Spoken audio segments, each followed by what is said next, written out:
let's move on to our next question. Moving on to our next question. Zoom. Okay, so question number 47 is a block of wood 2 meter long, 2 meter wide, and 1 meter deep is floating horizontally in water. If the density of wood is 800 kg per meter cube, then the volume of water displaced will be. Okay, so this is floating in water. Okay, so we had studied in one of our earlier questions about Archimedes' principle. So let's see what it says. So this is the rough diagram of this problem. This is 2 meter long, 2 meter wide, and 1 meter deep block that's floating in horizontally in floating horizontally in water. Okay, so we have to find out what is the volume of this block that's below the water level. Okay, below the water table level. This because of this volume only the fluid, that is water, will be displaced. Okay, तो चलो अभी हम ये find out करते हैं कि कितना water का वॉल्यूम डिस्प्लेस हुआ. Okay, so by Archimedes principle.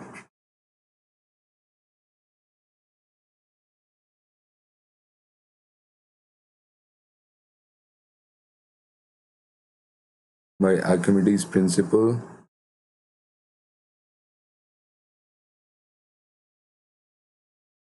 the force of buoyancy will be equal to weight of the body for the body to float. ठीक है, अगर बॉडी फ्लोट कर रही है तो फोर्स ऑफ बॉयंसी जो एक्ट करेगी उसके सेंटर ऑफ बॉयंसी पे, वो किसके इक्वल होगी? वेट के, जो उसके सीजी पे एक्ट करता है. ठीक है, सो फोर्स ऑफ बॉयंसी क्या होती है? जो डेंसिटी ऑफ फ्लूइड होता है into volume of displaced part. Displaced जो जितना डिस्प्लेस हुआ है वाटर का वॉल्यूम इस ब्लॉक के पानी के नीचे होने की वजह से, into G equal to rho body into V body into G. Okay, density of body, this is volume of body, and into G. तो जी से जी कैंसिल हो गया. Then what we have to find is volume of water displaced. Okay, what we have to find out is volume of water displaced. Okay, so let's find out this one. V displaced. So V displaced equal to a rho density of body upon density of fluid. Fluid here is water into volume of body. Okay, so let's see what's the density of body. Density of body is 800 kg per meter cube. Fluid is water. Okay, so fluid is water. The water का density कितना हो गया? 1000 kg per meter cube. Okay, and then volume of the body 2 into 2 into 1. So let's write this thing. So 800 divided by 1000 into 2 into 2 into 1 equal to, what we will get is 4 into 0.8 to 4 equal to 3.2 meter cube, right? So this will be the volume of this will be the volume of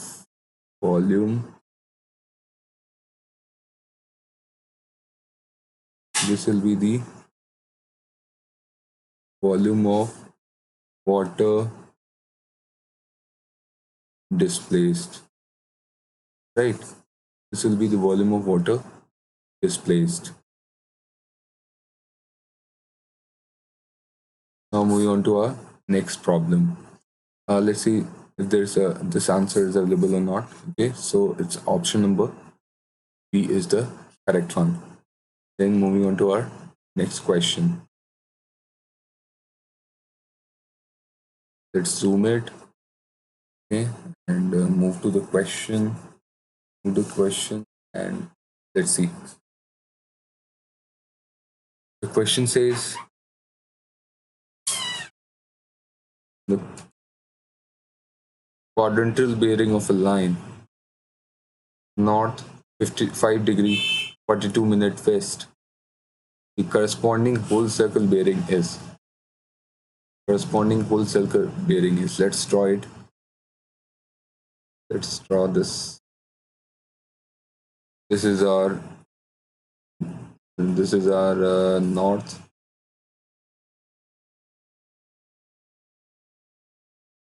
south. This is our west. This is our east. Okay. So this problem is telling about north 5 degree 42-minute west. Okay. North 5 degree 42-minute west. Will be somewhere here. Okay. So this angle theta will be north 5 degree 42-minute west, because this quadrant is in northwest, so that's why we have given this nomenclature. So this representation, you know what it is called? This representation को हम बोलते हैं quadrantal bearing or reduced bearing. Okay, so this is known as quadrantal bearing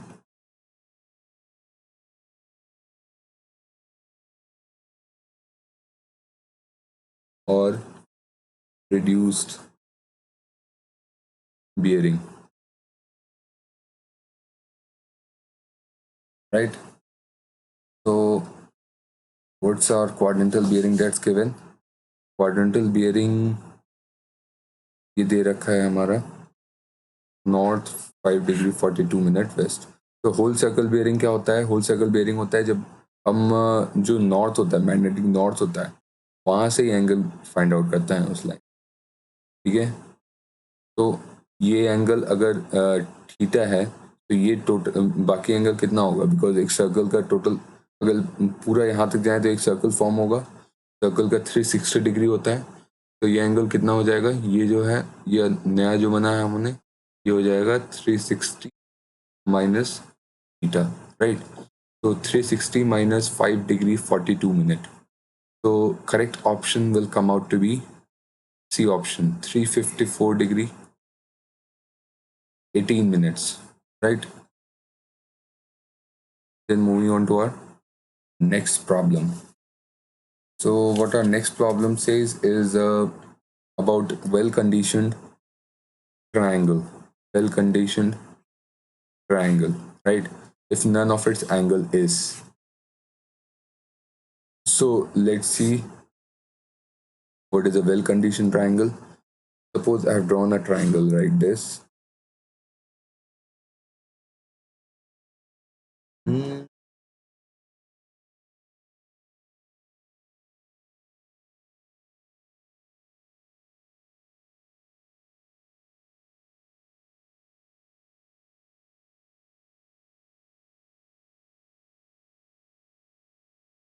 Okay, so this is a triangle. This is suppose theta 1, theta 2, and this is theta 3, right? तो ये theta 1 है, theta 2 है, theta 3 है. तो theta 1, theta 2, theta 3, इन तीनों में से कोई भी एंगल 30 डिग्री से कम नहीं होना चाहिए और 120 डिग्री से ज़्यादा नहीं होना चाहिए. ठीक है, तीनों में से कोई भी एंगल अगर 30 डिग्री से कम नहीं है और 120 डिग्री से ज़्यादा नहीं है, तो इस ट्राइंगल को हम क्या नाम देंगे? इस ट्राइंगल को हम क्या बोलेंगे?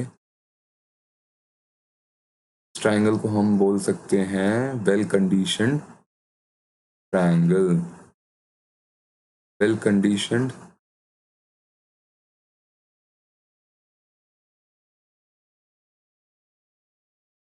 Triangle. Moving on to our next problem. तो इस वाले प्रॉब्लम में आंसर क्या हो जाएगा, none of its angles is less than 30 degree, और अगर ज़्यादा का पूछा होता तो 120 से ज़्यादा नहीं होना, ठीक है। Now moving on to our next problem. The error in measured length due to bad ranging is, error in measured length due to bad ranging, ठीक है, बैड रेंजिंग। तो इस एरर को हम क्या कहते हैं, ये हम एरर्स चैप्टर में पढ़ते हैं डिटेल में। सो इस एरर को हम बोलते हैं क्यूमुलेटिव पॉजिटिव एरर। एरर को let's change the pen first. So this is called cumulative positive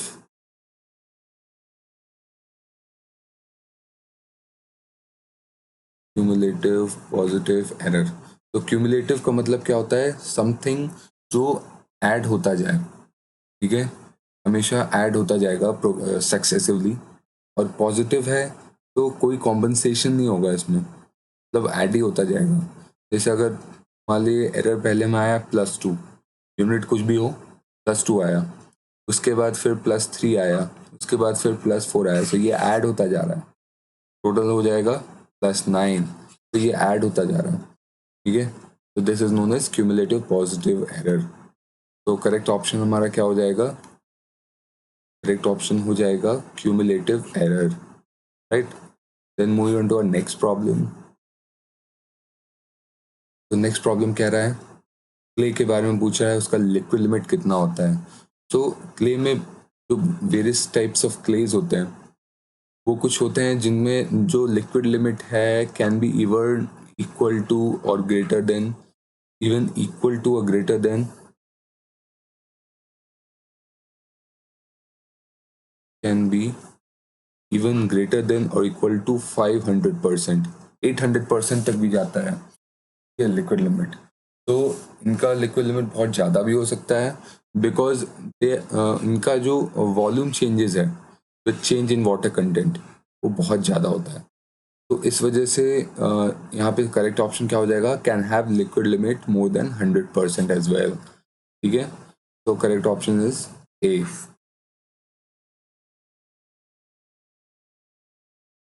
Then moving on to our next problem, viscosity of a fluid. Viscosity of a fluid is U2. तो viscosity fluid की बात कर रहा है, यहाँ पे थोड़ा प्रॉब्लम में इनने एरर कर रखा है, इन्होंने थोड़ा प्रॉब्लम में एरर कर रखा है, क्योंकि फ्लूइड जो होता है हमारा, फ्लूइड दो होते हैं, एक होता है लिक्विड, एक होता है gas. Fluid is something which does not have a fix shape. So liquid का भी सेम केस है और गैस का भी सेम मतलब केस है। तो लिक्विड में जो विस्कोसिटी होता है, विस्कोसिटी का reason liquid, viscosity in liquid and viscosity in gases. तो लिक्विड में विस्कोसिटी का रीजन होता है intermolecular forces of cohesion, intermolecular forces of cohesion. और गैसेस में होता है, गैसेस में जो रीजन होता है वो क्या होता है, molecular momentum transfer, molecular momentum transfer, right. So let's see, यहाँ पे मॉलिक्यूलर मोमेंटम ट्रांसफर तो दे नहीं रखा है, तो ऑब्वियस सी बात है कि ये गैस की बात नहीं कर रहा, लिक्विड की बात कर रहा है, और कोहेजन हमारा ऑप्शन में है। सो करेक्ट आंसर क्या हो जाएगा, कोहेजन, राइट। और विस्कोसिटी होता क्या है, लेट्स सी। विस्कोसिटी होता है जैसे कि अगर लिक्विड में बहुत सारी लेयर्स फ्लो कर रही हैं, अगर जैसे कि बहुत सारी लेयर्स हैं लिक्विड की फ्लो कर रही हैं, एक के ऊपर एक, एक के ऊपर एक, एक के ऊपर एक, तो जब ये वाली लेयर, ऊपर वाली लेयर अगर मूव करने की कोशिश करेगी फॉरवर्ड डायरेक्शन में, सो जो ये नीचे वाली लेयर है ये इसको रोकेगी, राइट। तो नीचे वाली लेयर इसको रोकेगी टू मूव, ओके। जब सेकेंड वाली लेयर मूव करेगी तो ये वाली जो टॉप से थर्ड वाली है वो उसको रोकेगी। तो ऐसे क्या होता है कि जो अगर रिलेटिव मोशन हो रहा है डिफरेंट लेयर्स के बीच में, तो जो अदर लेयर्स हैं वो इस मोशन को रोकने की कोशिश करती है। तो that is known as viscosity of fluid, right. तो moving on to our next problem. तो for liquid the viscosity, okay, so जब हमने बोला इंटरमॉलिक्यूलर फोर्सेस ऑफ कोहेजन की वजह से विस्कोसिटी होता है लिक्विड्स में। सो जब हम टेम्परेचर बढ़ाते हैं, सो इंटरमॉलिक्यूलर फोर्सेस ऑफ कोहेजन जो होता है वो कम होता है विद इंक्रीज इन टेम्परेचर। जब टेम्परेचर इंक्रीज करते हैं तो intermolecular force of cohesion decrease होता है। तो यहाँ पे करेक्ट ऑप्शन क्या हो जाएगा, viscosity decreases with increase in temperature, right. Then moving on to our next problem. तो जो एक होता है जियोडेटिक सर्वेइंग, एक होता है प्लेन सर्वेइंग। जिस भी एरिया में हम सर्वे कर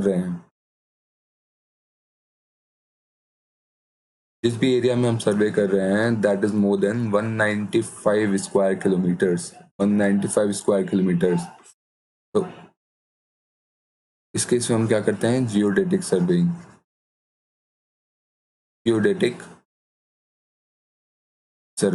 सो जियोडेटिक सर्वेइंग में हम क्या करते हैं, जो अर्थ का कर्वेचर है, जो अर्थ का हमारा कर्वेचर है, ये कर्वेचर है, इसको हम कंसिडर करते हैं, राइट। अदरवाइज प्लेन सर्वेइंग में हम अर्थ के कर्वेचर को नेग्लेक्ट करते हैं और उसको प्लेन सरफेस मानते हैं, जो अर्थ का सरफेस है, राइट। बट जो ये प्लेन नहीं होता है तो ये स्मॉल डिस्टेंस में ही हो सकता है। अगर ये अर्थ का कोई स्मॉल पार्ट लें, उसी में ये प्लेन कंसिडर कर सकते हैं, राइट। अदरवाइज अगर हम बहुत ही लंबी दूरी के लिए कर रहे हैं, लॉन्ग डिस्टेंस के लिए कर रहे हैं, उस केस में हम प्लेन नहीं मान सकते बिकॉज उसमें बहुत एरर आ जाएगा।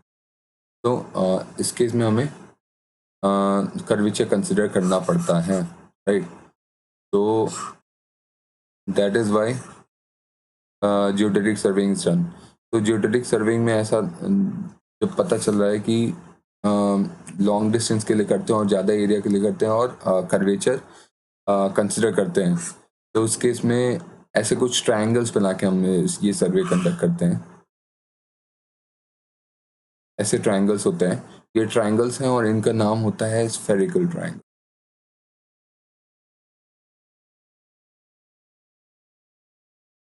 ट्रायंगल्स। तो फिर इस सर्वे में हम क्या करते हैं, क्या परफॉर्म करते हैं, spherical trigonometry, spherical trigonometry. Then move on to our next problem. So this is a very basic problem of surveying. Principle of surveying is to work from whole to part. जब भी हम सर्वे start करते हैं वहीं पे पढ़ते हैं, दो होता है, दो assumption ये होते हैं हमारे प्रिंसिपल्स होते हैं सर्वे के। पहला होता है to work from whole to part, ये इसलिए करते हैं to avoid accumulation of error, to avoid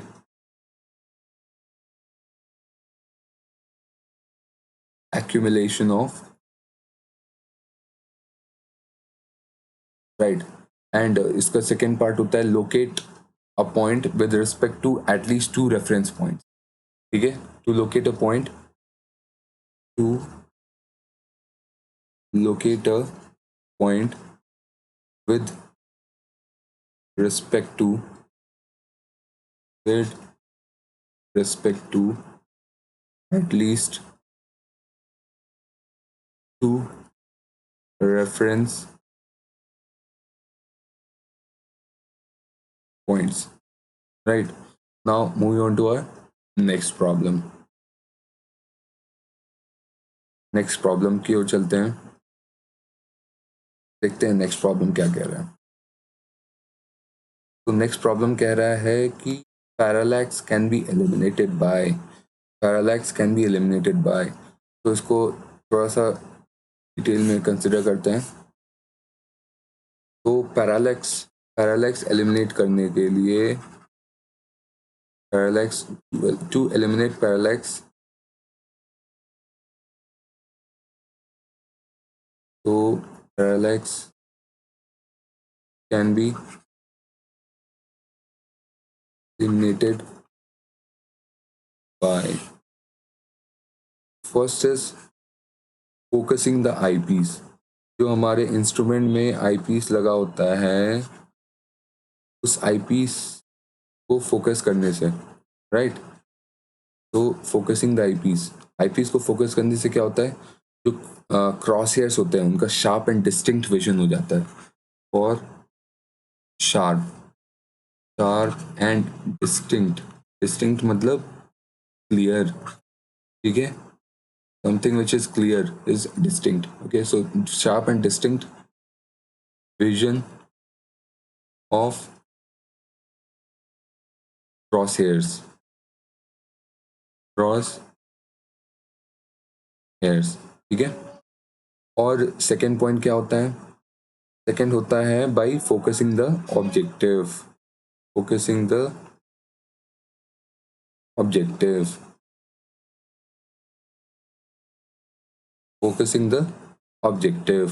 तो फॉर ये किस लिए करते हैं, for clear and sharp vision of object, sharp vision of object, जो भी ऑब्जेक्ट हम अपने लेंस से देखना चाहते हैं उसका क्लियर और शार्प विजन के लिए, राइट।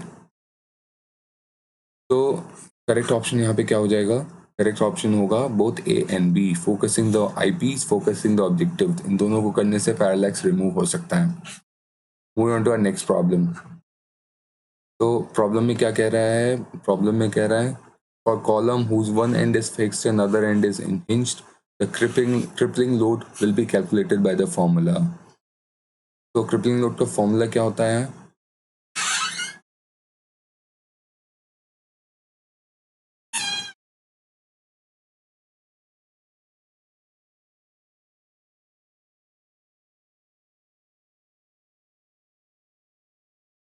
तो ऑयलर्स क्रिपलिंग लोड PCR से डिनोट करते हैं।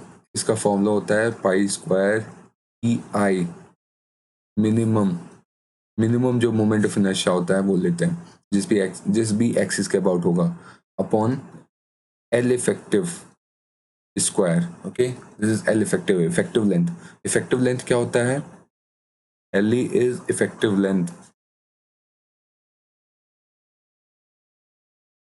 तो इफेक्टिव लेंथ होता है distance between two points of contraflexure, contraflexure या मतलब कि जहाँ पे हमारा जो फ्लेक्चर है, जो हमारा बेंडिंग का नेचर है वो चेंज हो रहा है। सो उस पॉइंट्स, उन दो पॉइंट्स के बीच का डिस्टेंस क्या होता है, इफेक्टिव लेंथ कहलाता है। तो यहाँ पे हमारा सपोर्ट कंडीशंस क्या दे रखी है, one and hinged, one and hinged and other end is fixed, ठीक है। सो इसको हम ड्रॉ कर लेते हैं रफली। This is our suppose column and this is our fixed support and this is our hinge support, ठीक है। सो ये जब बेंड होगा ये कुछ ऐसे होगा। तो यू सी यहाँ पे इस पोर्शन में, इस पोर्शन में यहाँ पे ये हॉगिंग हो रहा है, जबकि यहाँ पे ये सैगिंग पोर्शन था। अगर हम इसको राइट साइड से देखें, यहाँ पे ये सैगिंग हो रहा था इस पोर्शन में, इस पोर्शन में यहाँ पे सैगिंग हो रहा था, बट सडनली यहाँ पे हॉगिंग हो गया है सपोर्ट के पास में। तो यहाँ पे पॉइंट ऑफ कॉन्ट्राफ्लेक्शन कुछ यहाँ पे आएगा, तो यहाँ पे ये था ही ऑब्वियसली सपोर्ट पे। तो इसके बीच का जो डिस्टेंस होगा ये होगा हमारा effective length, this is effective length, right. अगर ये टोटल डिस्टेंस L है, अगर ये इसका कॉलम का टोटल लेंथ जो है वो L है, तो ये होगा इफेक्टिव लेंथ। और इस केस में हमने ये फाइंड आउट किया है कि L is equal to L/√2, ये स्टैंडर्ड रिजल्ट है, ठीक है। तो इसको हम फॉर्मूला में अपने पुट करते हैं। तो क्या हो जाएगा, pi square I on L/√2 square. तो जब इस स्क्वायर करेंगे तो √2 का 2 हो जाएगा और वो न्यूमरेटर में चला जाएगा। तो आंसर क्या हो जाएगा, 2 pi square E I upon L square, right. Pi square E I upon L square. Moving on to our next problem. यहाँ पे स्टैंडर्ड रिजल्ट पूछा है स्टैंडर्ड पेनिट्रेशन टेस्ट का, weight of the blows with 75 centimetre free fall.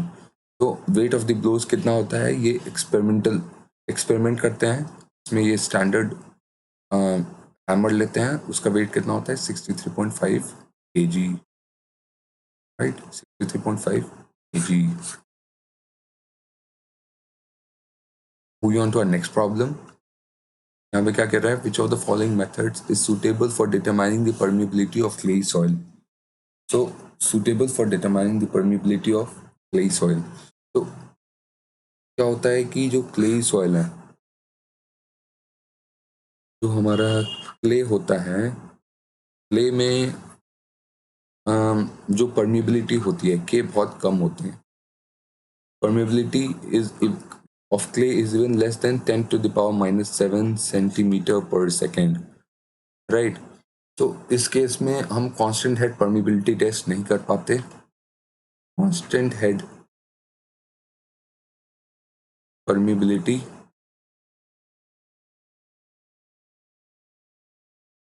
Test can't be done. तो clay के case में हम क्या करते हैं, falling head permeameter, falling head permeability test या falling head permeameter test, falling head permeability test, right. Falling head permeability test करते हैं, सो करेक्ट ऑप्शन हमारा क्या हो जाएगा, falling head permeameter, right, option number B. Moving on to our next problem. Next problem क्या कह रहा है, fixed beam with 2 metre long and subjected to uniformly distributed load of 2 kilonewton per meter over the entire span. The maximum hogging moment is equal to, तो maximum hogging moment की बात कर रहा है, ये फिक्स्ड बीम है, इस पे यूडीएल लग रही है 2 kilonewton per meter की, ठीक है। सो 2 kilonewton per meter की यूडीएल है, और इसका जो बेंडिंग मोमेंट डायग्राम बनेगा वो कुछ ऐसा बनेगा। सपोर्ट्स पे हॉगिंग मोमेंट होगा और मिड स्पैन पे सैगिंग मोमेंट होगा। तो सपोर्ट्स पे जो हॉगिंग मोमेंट होता है वो स्टैंडर्ड रिजल्ट है -WL²/12। हॉगिंग को हम नेगेटिव लेते हैं, इसलिए नेगेटिव साइन लगा रखा है। और जो हमारा स्पैन मोमेंट होता है सेंटर मिड पे, वो होता है +WL²/24, और अगेन यहाँ पे -WL²/12, राइट। तो यहाँ पे हमको ऑप्शन में क्या पूछ रखा है, maximum hugging movement. So maximum hugging movement कहाँ पे होगा, सपोर्ट्स पे होगा। सपोर्ट्स पे इसका वैल्यू कैलकुलेट कर लेते हैं, -WL²/12 equal to -2 into 2² / 12 is equal to 0.33 kilonewton metre. Correct answer क्या हो जाएगा, option number D. Moving on to our next problem.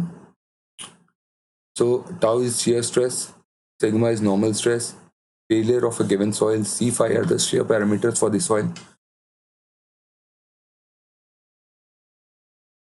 So what we by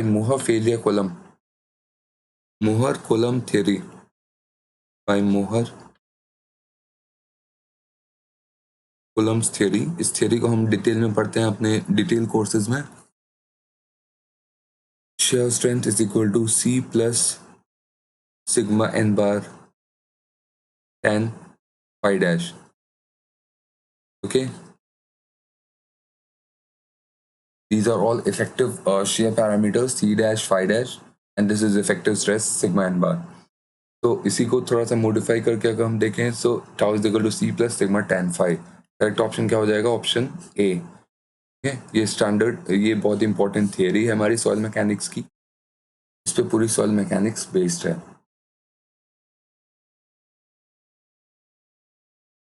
moving on to our next problem. So अपना next problem हमारा क्या कहता है, toughness index, okay. तो toughness index of a soil mass is defined as, तो ये एक standard formula है, एक स्टैंडर्ड एक्सप्रेशन है। सो टफनेस इंडेक्स को हम IT से रिप्रेजेंट करते हैं। तो IT इज इक्वल टू जो हमारा प्लास्टिसिटी इंडेक्स होता है, रेशियो होता है टफनेस इंडेक्स किसका, प्लास्टिसिटी इंडेक्स और फ्लो इंडेक्स का। ओके, तो toughness index is the ratio of plasticity index and flow index. तो I T is equal to I P upon I F. और ये में बताता क्या है, ये बताता है shear strength of soil at its plastic limit। तो shear strength of soil at its plastic limit, ये हमें टफनेस इंडेक्स इसकी जानकारी देता है, shear strength of soil at its plastic limit, right. तो करेक्ट ऑप्शन क्या हो जाएगा, करेक्ट ऑप्शन हो जाएगा toughness index of soil mass is defined as ratio of plasticity index to the flow index, option C correct answer, right. Now moving on to our next problem। जो यहाँ पे है इस प्रॉब्लम में थोड़ी सी error है ऑप्शंस में। तो n क्या है, नंबर ऑफ मेंबर्स है, j क्या है, नंबर ऑफ जॉइंट्स है।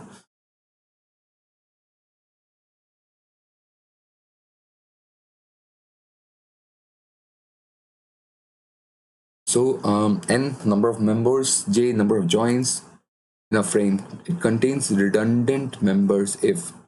तो इसमें क्या होता है, जब n होता है, जो n होता है, राइट, जो नंबर ऑफ मेंबर्स होते हैं, जब वो 2j minus three twice of number of joints minus three से कम होते हैं, तो ऐसा ऐसा केस क्या कहलाता है, किसके लिए होता है, डिफिशिएंट ट्रस के लिए, राइट।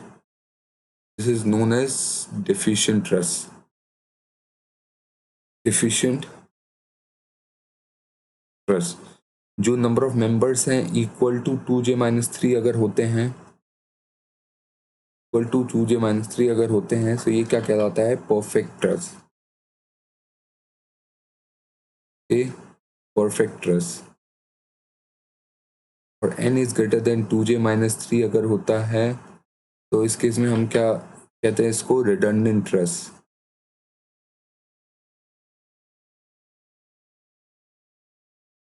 मतलब पहले वाले में जितने मेंबर्स होने चाहिए थे उतने मेंबर्स नहीं थे, इसलिए डेफिशिएंट ट्रस। सेकेंड में परफेक्ट है, जितने रिक्वायर्ड थे उतने ही है। और थर्ड केस में n is greater than 2j minus three, redundant truss, मतलब जितने रिक्वायर्ड थे मेंबर्स उससे ज़्यादा हैं। सो इसके लिए इसे बोलते हैं रिडंडेंट ट्रस। तो इस क्वेश्चन में जो ऑप्शन है ऐसा कोई मेंशन नहीं है, तो हम इसको स्टार मार्क करते हैं। None of the options are correct, none are correct, right, none of the options are correct। Moving on to our next problem, for structural analysis the Maxwell's reciprocal theorem can be applied to। तो ये हम ये theorem पढ़ते हैं अपने structural analysis और strength of material course में। तो इसका करेक्ट ऑप्शन हो जाएगा elastic, can be applied to elastic structure. और इसमें हम ऐड कर सकते हैं within proportionality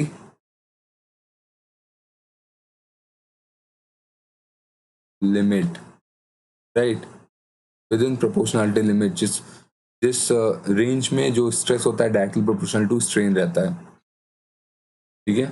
moving on to our next problem, manometer is used to measure. So manometer ना बहुत ही हाई प्रेशर मेजर कर सकता है, ना बहुत ही लो प्रेशर मेजर कर सकता है, सो ये मॉडरेट प्रेशर मेजर करेगा, ठीक है। Moving on to our next problem, next problem 81 क्या कह रहा है, ideal flow of a liquid obeys.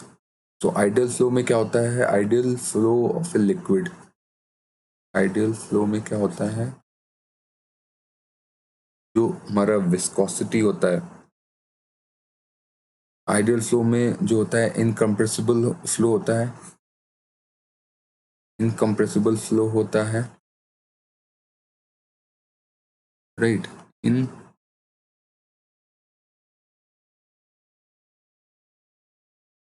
Incompressible flow, then viscosity zero होता है, ठीक है, नो विस्कोसिटी, जो हमने पढ़ा था, tendency of fluid layers to you know restrain the relative motion और रिस्ट्रिक्ट दी रिलेटिव मोशन। तो ये भी नहीं होता है। और आइडियल फ्लो में एक और चीज होती है, वो क्या, आइडियल फ्लो क्या होता है, continue follows continuity equation.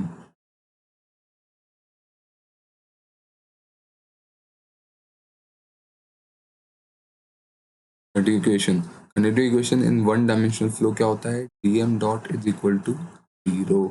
That is अगर क्योंकि इनकम्प्रेसिबल फ्लो है सो डेंसिटी चेंज नहीं होगी। सो अगर हम इसको लिखें ρ1 a1 v1 is equal to ρ2 a2 v2, मतलब क्या, अगर दो पॉइंट्स हैं हमारे पास, दो पॉइंट्स हैं दो सेक्शंस पे, एक सेक्शन 1 1 और ये सेक्शन 2 यहाँ से हमने अगर फ्लो कराया फ्लूइड को, ये सेक्शन का एरिया है a1, वेलोसिटी यहाँ पे है फ्लूइड की v1, ये सेक्शन पे एरिया है a2, वेलोसिटी है v2।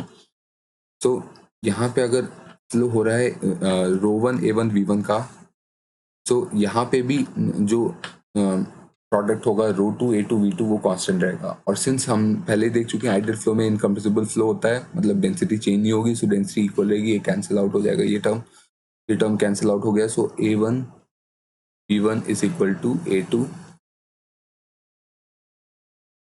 v2। सो ये क्या हो जाएगा, वन डायमेंशनल 1D इनकम्प्रेसिबल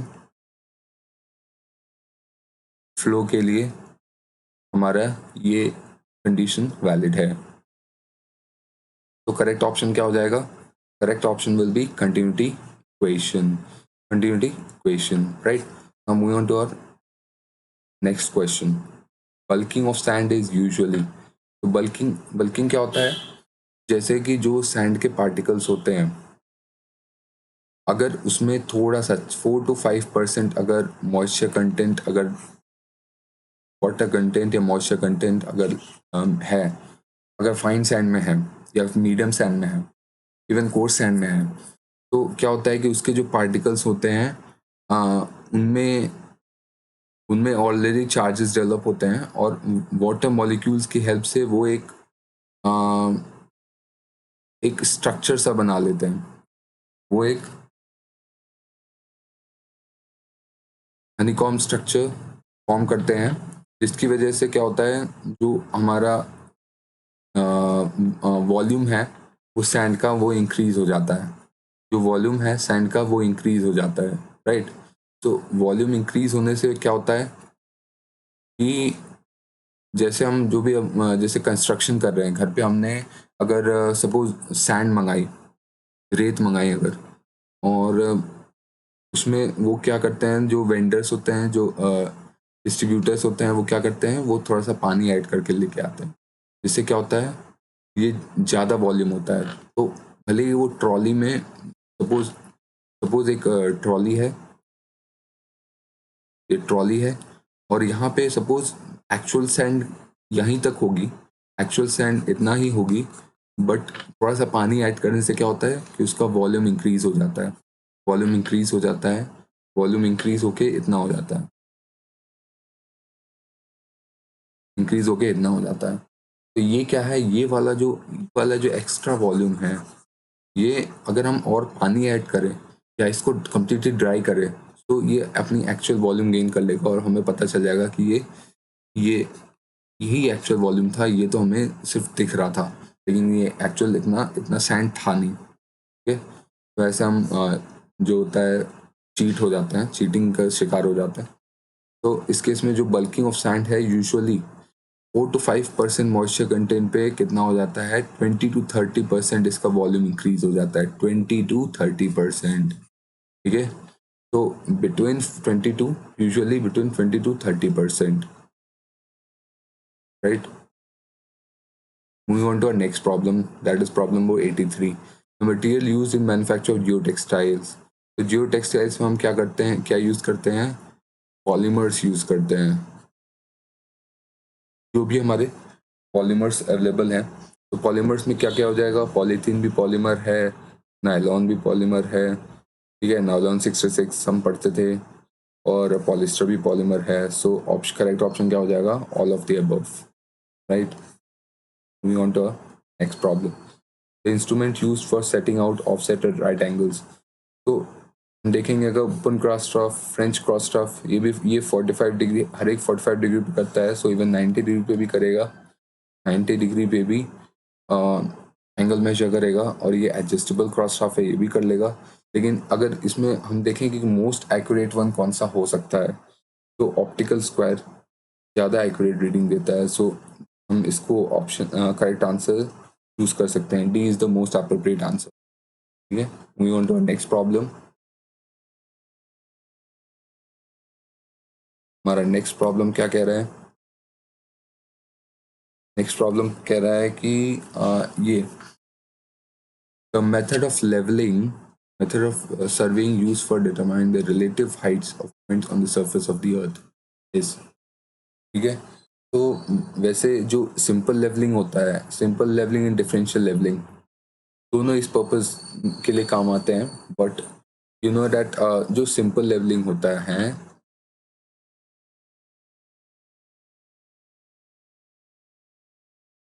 जो सिंपल लेवलिंग होता है, इसमें क्या होता है? Difference in elevation, difference in elevation between 2 points is measured, between 2 points is known when both are intervisible, when both are intervisible, intervisible,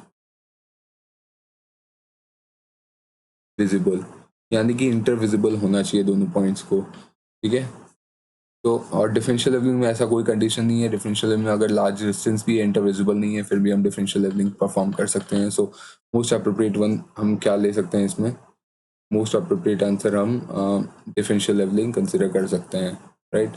moving on to our next problem,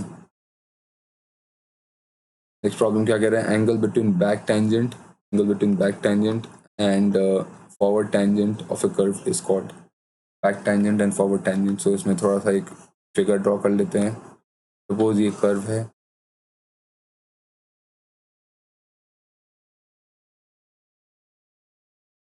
suppose is a curve and we are drawing on back tangent. Let us draw on back tangent, right?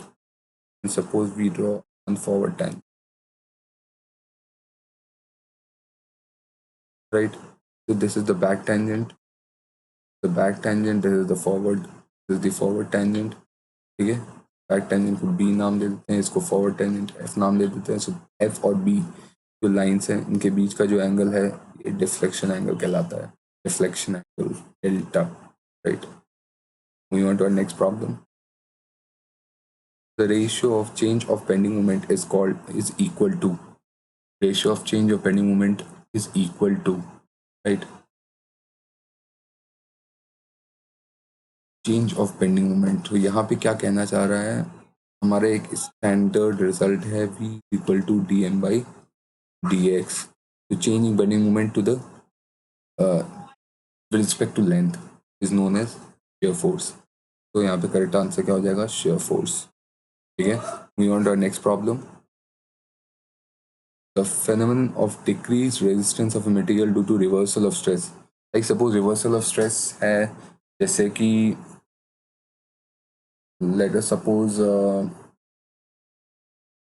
हमारा कोई भी अगर fan है, ठीक है, cyclic loading हो रही है और वहाँ पे रिवर्सल ऑफ स्ट्रेस हो रहा है, कभी किसी किसी भी मेंबर में कभी टेंशन आ रहा है, कभी कंप्रेशन आ रहा है, कभी टेंशन आ रहा है, कभी कंप्रेशन आ रहा है। सो रिवर्सल ऑफ स्ट्रेस अगर होता है, उस केस में फटीग लोडिंग होती है। फटीग लोडिंग में क्या होता है? जो रेजिस्टेंस होता है मटेरियल का, वो डिक्रीज हो जाता है, और जो हमारी ईल्ड स्ट्रेंथ है, दैट इज जनरली अगर मैं इस चीज़ का लेके तो 250 MPa, वो डिक्रीज होके कितनी हो जाती है? 183 MPa। और इसको हम क्या बोलते हैं? Endurance limit, endurance limit, right, endurance limit. तो इसमें करेक्ट आंसर क्या हो जाएगा?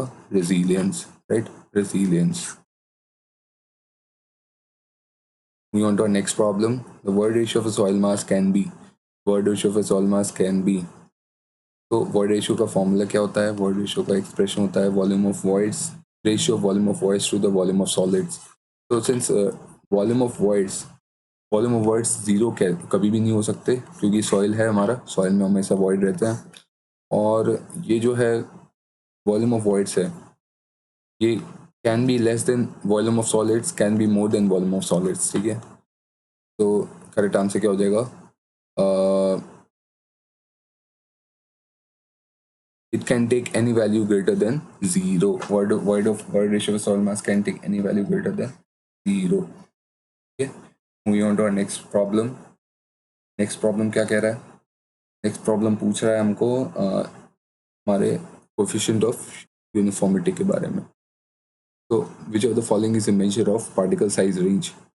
हमारे दो टर्म होते हैं, एक होता है कोफिशिएंट ऑफ यूनिफॉर्मिटी, इसका एक्सप्रेशन होता है d60 अपॉन d10। d60 क्या होता है? साइज करस्पॉन्डिंग टू विच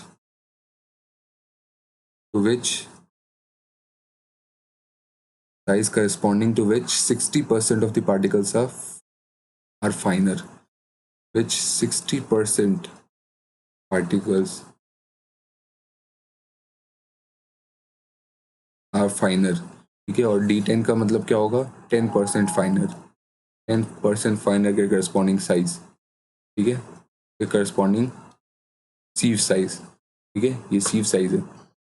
तो d10 को हम एलन हेजन ने दिया था, इसलिए हम हेजन यूनिट भी बोलते हैं या इफेक्टिव साइज भी बोलते हैं, ठीक है।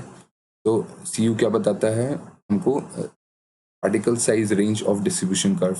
तो करेक्ट ऑप्शन क्या हो जाएगा? C U, that is coefficient of, तो हम सी यू भी बोलते हैं। Let me change the pen first, इसको हम यू भी बोलते हैं, so coefficient of uniformity, coefficient of uniformity. We want to our next problem. तो जो पिटॉट ट्यूब होता है, पिटॉट ट्यूब लगाते हैं हम जनरली एक पाइप फ्लो में लगाते हैं, तो इसका कुछ ऐसा शेप होता है, ये रफ डायग्राम है, ठीक है, पिटॉट ट्यूब का। तो पिटॉट ट्यूब में क्या होता है कि एक ही होता है पॉइंट, स्टैग्नेशन पॉइंट, राइट, एक ही पॉइंट होता है स्टैग्नेशन पॉइंट, एक ही पॉइंट होता है स्टैटिक पॉइंट। तो पिटॉट ट्यूब क्या मेजर करता है? Velocity at the stagnation point, right, velocity at the stagnation point. क्या होता है? पानी आता है और इस जो ट्यूब है इसमें राइज कर जाता है, और यहाँ पे एक साथ में हम साथ में हम एक पीजोमीटर लगाते हैं जो स्टैटिक प्रेशर बताता है, और यहाँ पे डायनेमिक प्रेशर मिल रहा है, तो इन दोनों का डिफरेंस से हमें क्या मिल जाता है? वेलोसिटी मिल जाती है, velocity at the stagnation point. तो most common device for measuring the discharge through the channel, most common device. तो इसमें मोस्ट अप्रोप्रिएट आंसर क्या हो जाएगा? इसमें मोस्ट अप्रोप्रिएट आंसर हमारा हो जाएगा करंट मीटर क्या मेजर करता है? एक डिवाइस होता है जिसमें हम एक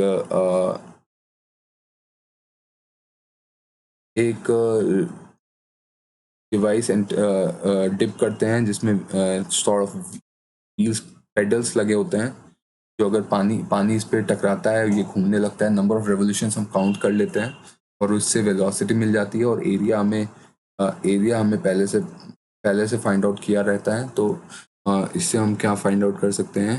हम वेलोसिटी और इवेंचुअली डिस्चार्ज मिल जाएगा, ठीक है। तो current meter is the most appropriate answer. Moving on to our next problem.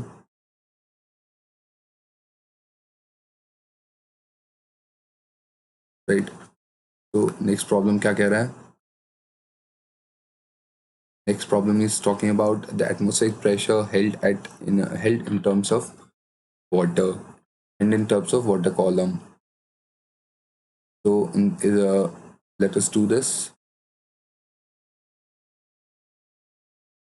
So one atmospheric pressure का वैल्यू जो होता है, जब हम इसको डिटेल में पढ़ते हैं, ये होता है 101.6 101.325 किलो पास्कल, ठीक है, is equal to 101.325 approx value है ये पास्कल, राइट। तो अगर हम वाटर कॉलम की टर्म्स में रिप्रेजेंट करना चाहते हैं, so density of water into G into H, that is height of water column, is equal to 101.325 pascal, right. यहाँ पे हाइट ऑफ वाटर कॉलम कितना हो जाएगा, 101.325 डिवाइडेड बाई 10⁻³ डेंसिटी इंटू 9.81। तो ये हम सॉल्व करते हैं तो हमें क्या मिलता है, 10.3 metre of water column, 10.3 metre of water column, right.